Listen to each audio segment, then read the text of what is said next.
what are the mindsets that make someone a successful, specifically a community mediator, which I think is different than just a mediator generally, at least in some ways. And some of the key things we've landed on is having a growth-oriented mindset and being really, curious and humble and, interested in learning from others, being able to give and receive feedback, resilience, sort of not letting tough situations get you down and being able to sort of pull many tools from your toolbox when you're working on a complex conflict with community members. Adaptability, I think, especially when we're making sure we're providing trauma-informed services, the ability to kind of pivot and adjust the process to meet people where they are is really important. Cultural awareness, parties and volunteers are all bringing so many different experiences and identities into the room and into mediation. So just having awareness of what that looks like. And curiosity, as I mentioned before, I think is one of the really key ones. Being able to ask good questions, really good open-ended questions is something that's really important. Holding the vision and letting go of the illusion of power. Many times people come in and go, I can solve this problem. I just need to help them get to this point. And the vision isn't about solving the problem. The vision is about helping people realize they have the capacity to address their problems and what they want to do with it. And it may take longer than you had planned. It may go in different curves and valleys, the pivot that Cassie said. If you hold on to hope, if you hold on to listening to their voice to learn, if you hold on to, we are here to work together to help you figure out with your integrity how you want to move forward in this situation.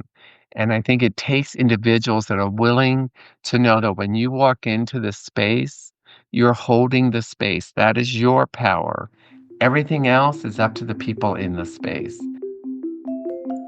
The Center for Understanding in Conflict welcomes you to The Other Chair, a monthly podcast exploring the dynamics of conflict and how to bring the human issues to the table. Together with our guests, we explore how the power of understanding each other can lead to better solutions for people on both sides of an issue.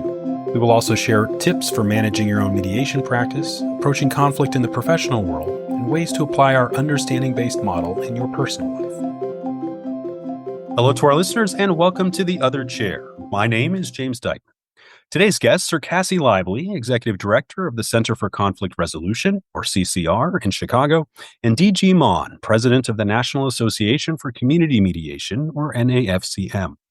Cassie leads one of the country's most impactful community mediation organizations working to provide free and accessible mediation services throughout Cook County, Illinois. DG brings a national perspective on mediation, advocating for community-based conflict resolution programs and ensuring that local peacemakers have the resources, training, and support they need to thrive. Today, we'll explore the history of their organizations and the role of community mediation with practical steps for those looking to get involved in this essential work. Cassie and DG, welcome to The Other Chair.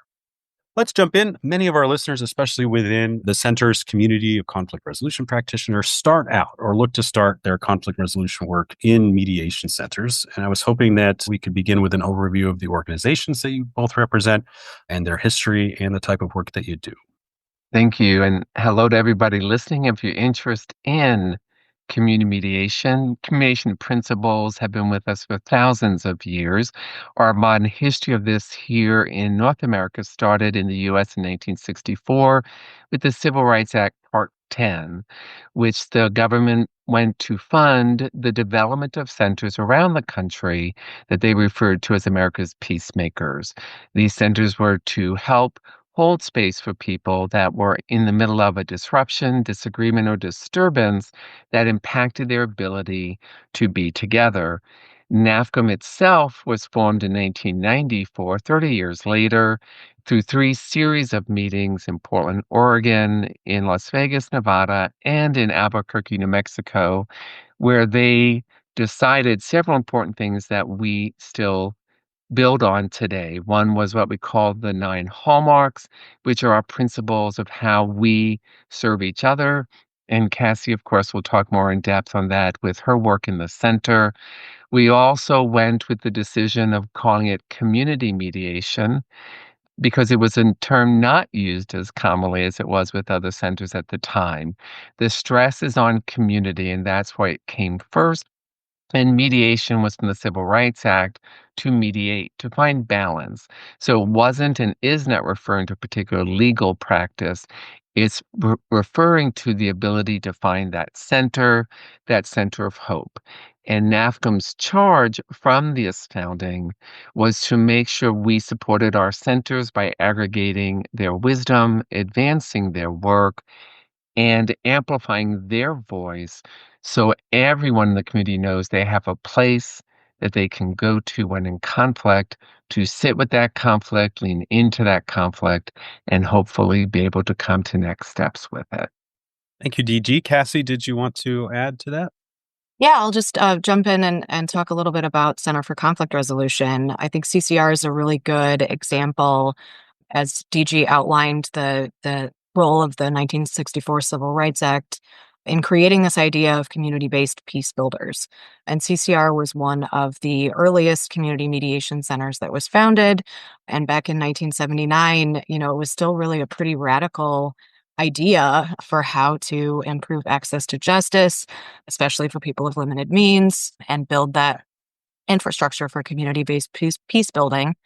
And we had to spend a lot of time, CCR's founders had to spend a lot of time sort of pushing back and gaining acceptance, especially from the legal community that was really skeptical about something like mediation taking away their business, and just sort of really developing an understanding of the separate role and value that mediation could bring. And so, if I understand the two of you correctly, and I wasn't previously aware of this, and I wonder how many of our listeners may not have been either, that the common understanding of community mediation as a practice really has its roots in the civil rights movement and began at the community level and then kind of grew into interacting with the courts, finding representation and access to these services. I know that our listeners, and I promise there's a question in there, the center was the Center for Understanding in Conflict, and the understanding-based model that we advocate began its development in the late 70s. And this was happening right at this crossroads where this very novel approach to conflict outside of the traditional legal realm was coming into focus. And so can you talk a little bit more about the roots of the civil rights movement and how that translated into what later became community mediation work? Certainly, the roots of the civil rights movement was looking at a time in which justice system wasn't just and was only just for certain people. And so the Civil Rights Act, Part 10, was how do we expand that ground so individuals, organizations, communities can have their own path to justice, their own path to peace among each other, to engage better with each other.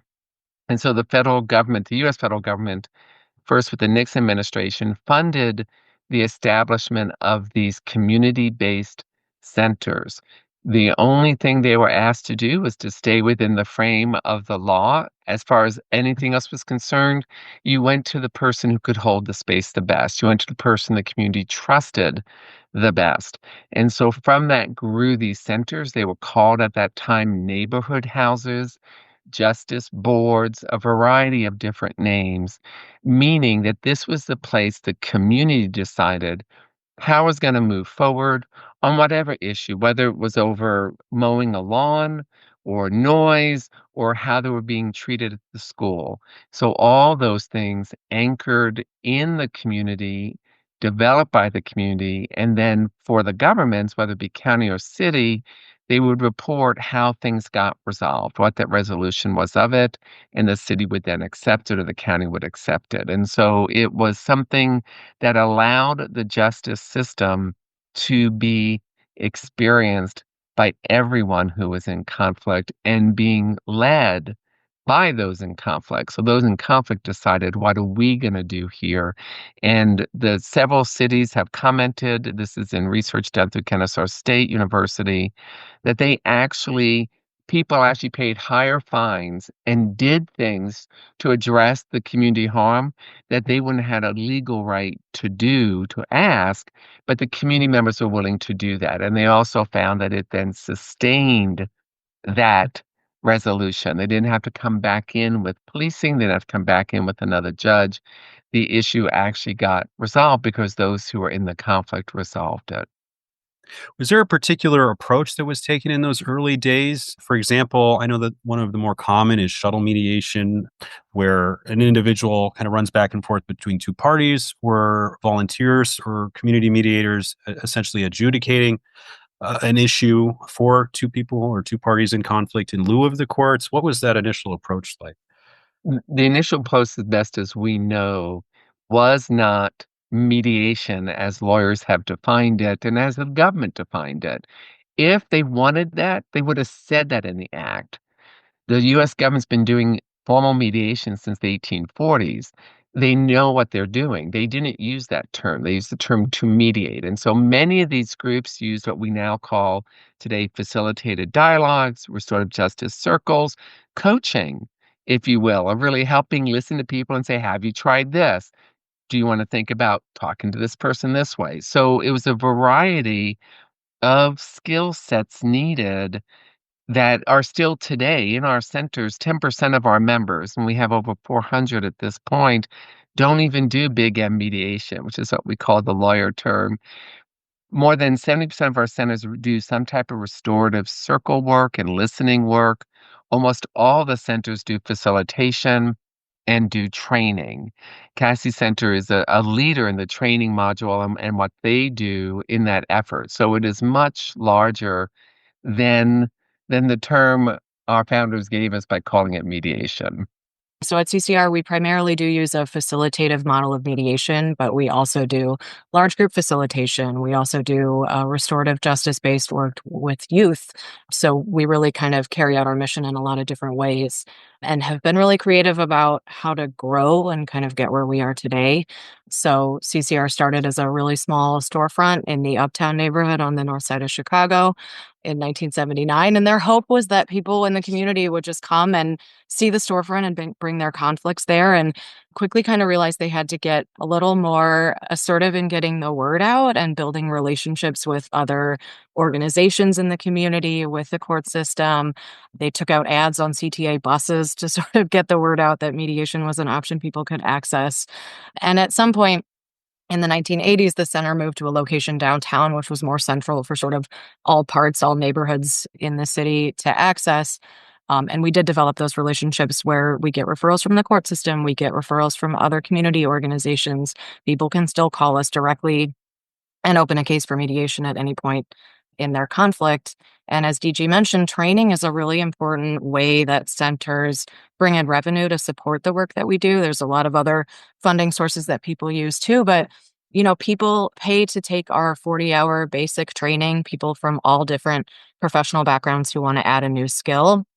And think about using the skills that we teach mediators in whatever their own professional context is, or people who want to shift in their careers to, trying to build a mediation practice, or folks who just want to learn how to mediate as a way of serving their community. And then the other thing that a lot of centers do, like CCR, is provide really highly customizable workshop trainings to teams at universities, corporations, other nonprofits, teaching people how to give effective feedback and have difficult conversations, and sort of translating all of these skills that we use in the mediation process to more portable ways that people might apply them in other ways. Conflict manifests itself in many ways in our personal lives, for professionals in the workplace and for practitioners who have made a career bringing together parties in conflict through mediation practice. Each month, the Center for Understanding in Conflict hosts live webinars with featured guests discussing best practices and sharing their experiences for tackling conflict using the understanding-based model. DG, could you talk a little bit more about the role that the National Association for Community Mediation plays in supporting local programs and individual practitioners? We do a variety of methods of supporting. One is our virtual library, which is a facility for our members so they know when they go in there to look at the materials. It's been vetted, it's been curated. These are materials they can rely on for thinking of new things they may want to do, expanding their practice, keeping current on what, as a nonprofit, they need to be having, whether it's administrative work, board work. We also do every Thursday at 2 Eastern Time our webinar series, which is a training series that is developed by our members, telling us what their needs are and kind, wonderful people around the globe willing to offer an hour to talk with our members about a particular topic and really help them grow in their knowledge and their skills. I think another example of a way just occurred is the horrific fires in Los Angeles. NAFCM was able to work with the foundation to be able to get financial resources to the 5 centers that serve the Los Angeles area. And that's a way we see our role, that instead of every entity that is trying to do all their amazing work every day also then trying to find a funder to give resources, we were able to do that for the centers in a great relationship that we have. So we provide financial resources, we provide intellectual resources with the virtual library and webinar. And I think mostly and most importantly, we provide community. It is very easy to feel alone.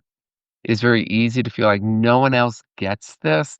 No one appreciates what I'm doing and how it contributes to the safety and prosperity of our communities.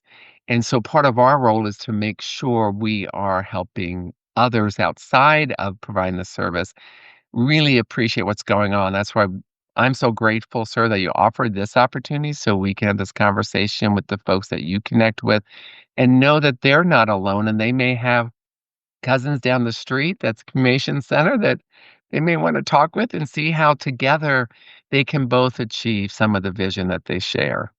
So my final question for jumping in a little bit more about and talking more about supporting the culture of mediation through understanding is about the role of volunteers in both of your organizations, both in mediating. Are they volunteers who are mediating? Or are there volunteers that are teachers? What does that process look like for those who are interested in this work? Yeah, I can jump in and talk about what that looks like at CCR. We have grown so much, especially in the last 10 years or so. And at this point, we've got more than 180 highly trained volunteer mediators who live all throughout Cook County, as well as 28 staff members who help us carry out the programs. But the volunteers play every role that you could possibly play in an organization for us, and they really make the work possible. So, in addition to serving as volunteer mediators, we've got a volunteer board of directors, a volunteer auxiliary board or young professionals board that helps us with fundraising. We've got a volunteer council. We have a peer review process that is staffed by volunteers who help support mediator skill development. And then, the other thing that I think people don't realize that they can volunteer to support a center is a lot of centers, we're all small nonprofits. So we oftentimes need volunteers who can help with things like graphic design or web design or marketing or technology. So there's so many different ways that volunteers can contribute and have contributed to centers like CCR. If I can add a bit about how we also do volunteers, in the sense that members like Cassie and our members are encouraged to volunteer to be on our committees. No decision NAFCA made starts with the board, it starts with our committees. And so the committees will look at how do we want to improve the virtual libraries we talked about. They will look at how do we honor the volunteers that are out there in centers like Cassie's doing great work. How can we lift that up? They will look at how can we strengthen the resources our members get. And all that guidance also then goes to the board for their decision making. So we stay very rooted in the concept of volunteers. Hallmark 2 talks about the importance of them. And the United Nations underscores that volunteerism is the best way to keep people connected and bonded and a part of their communities because they're choosing to give a talent, a gift, their time to something that's important to them. They don't have to show up. There's not a paycheck relying on it so they can pay their mortgage. They are making a choice. So the United Nations noted that when people have a choice, they feel stronger, they feel more capable, they feel seen, they're able to work better together.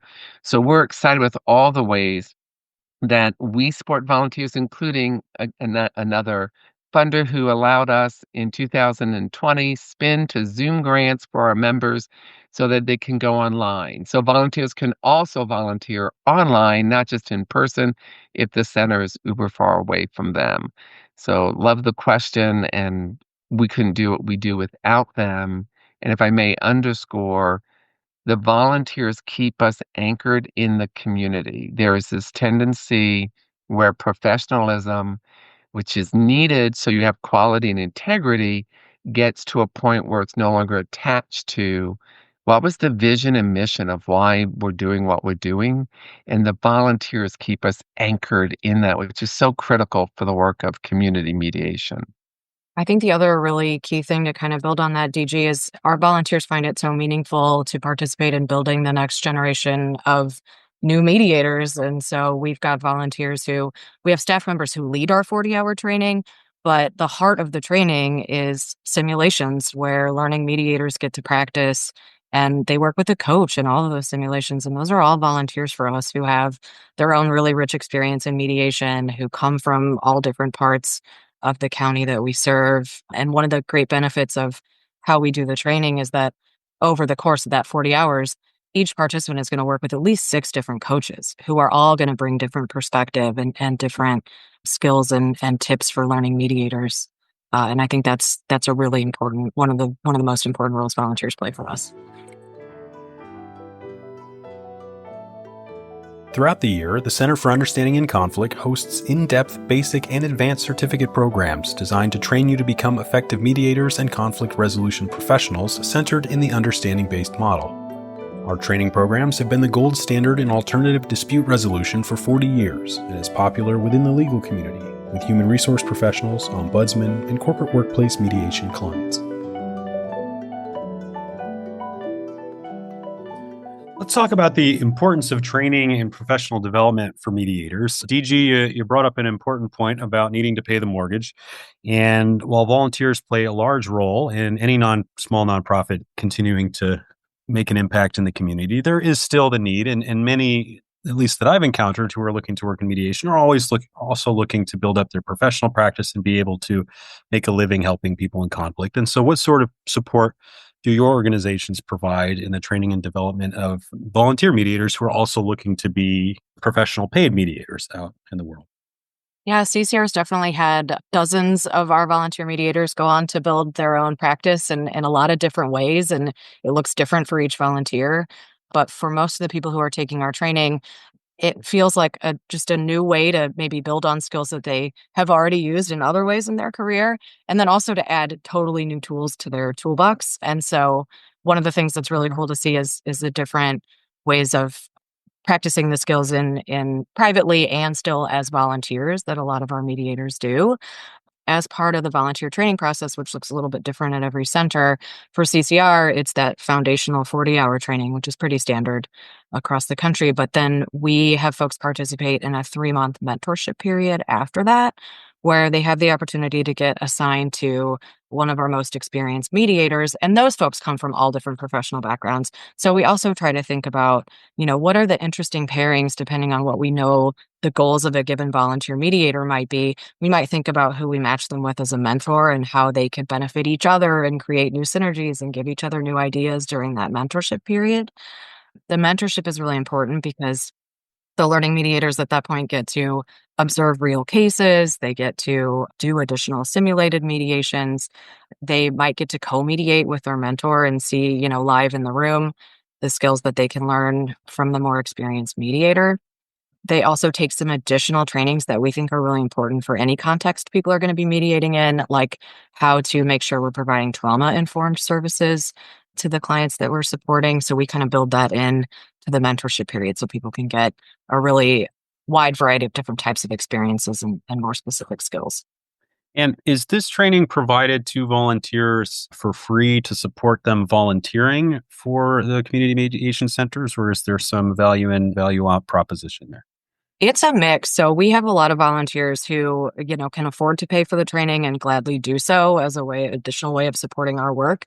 But we also offer a really robust scholarship program up to free tuition to the 40-hour training and the mentorship.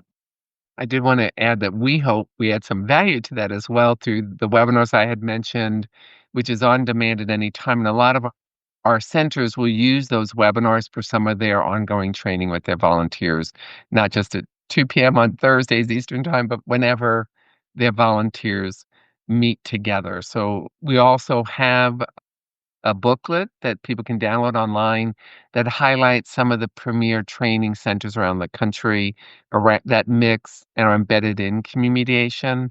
And that's a good way for people to learn about different centers, that they don't have to say, I'm 500 miles away from a center, I can't possibly be trained. Our centers are more than willing to see how they can do things through Zoom or other platforms. I think TG makes a really important point there, and the NAFCM webinars are a really good way that volunteers and staff members at centers can stay up to date on emerging issues and get new ideas. We've definitely developed new programs at CCR based on the ideas we've gotten from other practitioners across the country. We also provide our own, internal regular continuing education events for volunteers where we try to help people broaden the perspective. And, we use a facilitative mediation model at CCR, but we bring in speakers and other folks from across the country who practice conflict resolution in many different ways. We think it's important for people to have that broad perspective. So I have a question for you that I think will be of particular interest to many in our community. The Center for Understanding Conflict also trains teachers to go out and teach conflict resolution and mediation skills in a variety of ways, some of them traditional, some of them non-traditional. And I'm curious what your approach is for how mediation or conflict resolution practice can be integrated into schools, workplaces, and community organizations to help create systemic change. Cassie does that wonderfully. Something we've been testing is called the School District Community Toolbox, which is really working with and helping school districts use a toolbox which is filled with a variety of processes from influencer matrices to how to hold a listening session to how to really do community-wide planning in a way that isn't perfunctory, if you will. And what we have found in that testing is how different and how powerful it's been for our school districts, not just to learn how to embed conflict resolution skills in. Many already do peer mediation programs or sort of circle programs, but also how to connect better with their own districts. And I'll give a very brief example of one that had learned that they have a huge Latino population, so they started doing everything into Spanish, but still found that parents weren't responding, people were not responding. So they used this process to realize that a significant minority, but a significant minority number of their English speaking parents did not read at a very high level. And so the material that their students would bring home, they had no idea. And because the school district had audio for Latin, for Spanish, but none for English, felt even more marginalized by the school system. So the school system had a simple fix. Let's start doing audio in English as well. That came out of this process of the school district community toolbox, which started with 6 communication centers that came to NAFCM and said, we have an issue with our school boards, with our school districts. What can we do? We worked with living room conversations. We found some foundations and was able to test this amazing toolbox that is now ready for, and it's on the calls on the streets. So if any of your members are interested, for people to become training of trainers of that school box so they can use it themselves and do some really good work in embedding conflict resolution skills in the practice of the school district. In Chicago, we've got an example where we work really closely with a community gardening organization who has written us into their rules. And so, if someone's got a conflict over someone encroaching on their garden patch or, how they're using the tools in the garden or anything like that, and we've trained their staff and volunteers as a frontline, but if they aren't able to resolve it internally using that training, they come to us for mediation, and we do ongoing mediation and facilitation and training work with that organization to try to fully embed conflict resolution principles and the use of mediation into handling conflict there. We also are part of a lot of other organizations who have really tried to change the way the youth criminal justice system operates here in Cook County and really focus on diverting kids away from being prosecuted for a lot of different crimes and instead finding ways to connect them to restorative-based processes, of which mediation is a really important one. And I've seen, personally the transformational effect that has on kids and their families who participate and who, can have a conversation where they can learn from the other person. Maybe they graffitied a garage, and when they were doing that, they don't think about the impact they're having on the other person. And when they can sit down and have a conversation and explain what was happening for them, it's such a more powerful learning experience than it is to have someone, a judge or anyone else, tell them they were wrong and here's their punishment. They can participate in thinking through what happened and what their impact is and how they might change that going forward. And it's transformational.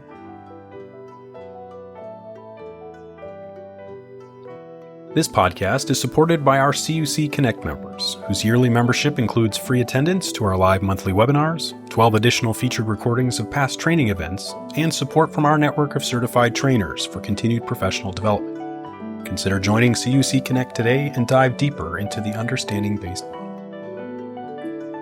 So I have to ask, and if you would allow me to ask both of you, what was the path that you took to find yourself in the roles that you now occupy? I know we don't all grow up saying, I want to be president of NAFCM or the ED of CCR. How did you end up in this role, and what inspires you to keep tackling the challenges that it presents as both of your organizations grow and become more successful in reaching the communities you serve? I actually started working at CCR when I was in graduate school. I did eventually finish a PhD in sociology, but long before that had started working at CCR and am still working at CCR long after that. I was lucky enough to fall in love with the work. At the time I started, I was one of those people who didn't know what community mediation was. I just knew that I wanted to work for a nonprofit and got very lucky that I found CCR and fell in love not only with the actual work of mediation, but with the community of staff and volunteers and the culture of feedback and growth and, partnering together to serve our community. And then, had opportunities to move into leadership. And when I became executive director, that was a really cool way to see the impact in a different way and support the impact in a different way, grow the resources available for the organization, grow the relationships and the profile that we have in the community, help advance and advocate the use of mediation more broadly throughout Cook County. And then eventually I was able to serve on NAFCM's board, which was an amazing opportunity to connect with practitioners across the country. And I think NAFCM plays such a vital role in that. I think for me, to keep it a little brief, is how I discovered NAFCM. I do a lot of work about trauma-informed care, how to really sit with people where they are, that you can't just walk in a room and say, we're going to resolve this. Now, let's do it. You need to meet people where they are able to begin talking and revealing themselves. And NAFCM had a committee that was focused on that and looking at how do we broaden the amount of people who use community mediation, how do we really infuse some of these steps into someone's practice. And then NAFCM's rule, which we still have, is you need to be a member of NAFCM to join a NAFCM committee. So I became a member of NAFCM, totally loved the committee, and as Cassie said, just found amazing people that were so willing to help. Hey, have you looked at this? Let me send you this. No one was concerned about their territory, their whatever, their material. It was so supportive that at the time, the executive director asked if I would consider being on the board. I said yes and served on the board. And then the board decided in 2016 to ask me to serve in this role as their president and to keep the national organization moving forward by keeping us anchored in the community members that we serve. Thank you for indulging me on that question. I'm always curious. And thank you both for your efforts, because your success means that people in communities in conflict have an opportunity and tools and a pathway to resolve those conflicts and strengthen their bonds together. And that is all an extension of the work you do every day. So thank you for that. As we get ready to close out our podcast, I want to talk at the street level. Let's go right. So becoming a mediator, and more specifically a community mediator, is there a special sauce for who can be successful at that? Is it a learned skill? Is it a combination of innate abilities? What does that process look like at both of your organizations? And what are some of the challenges and successes that you've witnessed as individuals approach this work for the first time? At CCR, we've really been giving a lot of thought to this question, in part and thanks to a grant from the AAA ICDR Foundation. We've been able to sort of reimagine the way we recruit and onboard our volunteers and how we sort of think about that exact question of what are you looking for, and particularly what kinds of mindsets are you looking for? Because you can teach the skills a little bit more easily, but what are the mindsets that make someone a successful, specifically a community mediator, which I think is different than just a mediator generally, at least in some ways. And some of the key things we've landed on is having a growth-oriented mindset and being really, curious and humble and, interested in learning from others, being able to give and receive feedback, resilience, sort of not letting tough situations get you down and being able to sort of pull many tools from your toolbox when you're working on a complex conflict with community members. Adaptability, I think, especially when we're making sure we're providing trauma-informed services, the ability to kind of pivot and adjust the process to meet people where they are is really important. Cultural awareness. Parties and volunteers are all bringing so many different experiences and identities into the room and into mediation. So just having awareness of what that looks like. And curiosity, as I mentioned before, I think is one of the really key ones. Being able to ask good questions, really good open-ended questions is something that's really important. I think from our perspective, it'd be a combination.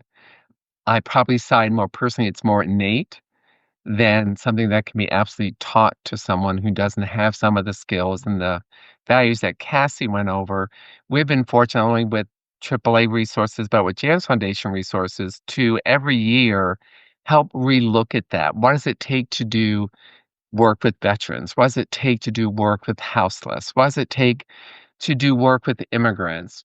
This year, we're looking at what does it take to do this work in rural communities? And what does it take to do this work with elected officials? All of those things allow us to look at the question you asked. And while having a background in those areas may be important, being curious that Cassie talked about is essential.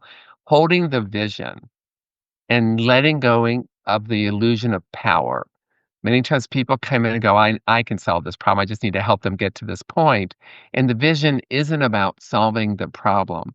The vision is about helping people realize they have the capacity to address their problems and what they want to do with it. And it may take longer than you had planned. It may go in different curves and valleys, the pivot that Cassie said. If you hold on to hope, if you hold on to listening to their voice to learn, if you hold on to, we are here to work together to help you figure out with your integrity how you want to move forward in this situation. And I think it takes individuals that are willing to know that when you walk into this space, you're holding the space. That is your power. Everything else is up to the people in the space. And you've got to let go of that. I can see the answer if I could just get them there, which so many attorneys at times find difficult to let go if I can talk about my brethren.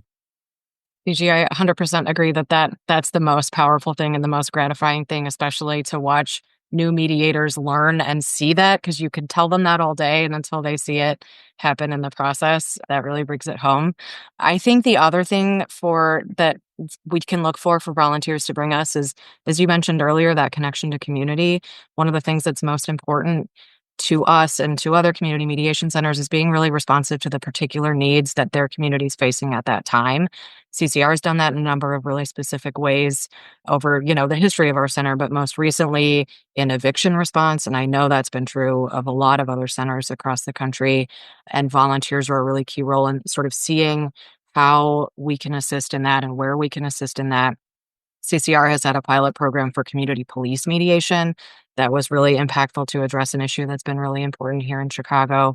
We've seen a doubling of the cases we mediate for parents who are in conflict over parenting time and decision making over the last 5 years. I think, COVID was certainly a part of that, but other just ongoing societal issues and some things that are specific here in Chicago. So I think that rooting in community is another really important thing that the volunteers bring. Well, thank you both, Cassie and DG, for being here today. And before we say goodbye, I just want to give you an opportunity if there's anything else that you would like to add for our listeners out there. I would simply like to add that thank you for this opportunity and thank you for the work you're doing, getting to know some of the understanding, the principles where you and the people you work with, how they lean in is so connected to our work that I'm thrilled that we're able to make this connection and able to lift up what you're doing and see if they have local centers near them, if they want to see about getting together and what can they do together. And to always know that NAFCM is here. It's a broad community of caring individuals that really want to be a part of a system that is more just, a system that is more open to everybody, and a system that really can help create that sense of peace, which happens when we feel safe and when we feel seen. I would echo the thanks for the opportunity and the encouragement for folks who are interested in getting involved to reach out to their local center. CCR's got applications for volunteers open now and on a rolling basis. We do 2 cohorts of volunteer training each year. And I think if people are, especially in this moment, looking for a way to serve their community, there's not a better way to do it. Well, Cassie and DG, thank you both for sharing your insights today and for your dedication to making conflict resolution more accessible and impactful across communities. Cassie Lively is the Executive Director of the Center for Conflict Resolution, CCR, in Chicago, and DG Mawn is the President of the National Association for Community Mediation, NAFCM or NAFCM. If you'd like to learn more about their work, you can visit nafcm.org and ccrchicago.org. Thank you to today's guest for being with us today, and to our CUC Connect members whose support enables the Center for Understanding in Conflict to bring new perspectives in the field of conflict resolution and mediation to you, our listener, in each new episode. You can find out more about today's episode, along with full interviews and additional information about conflict resolution and mediation using the Understanding-based model at www.understandinginconflict.org.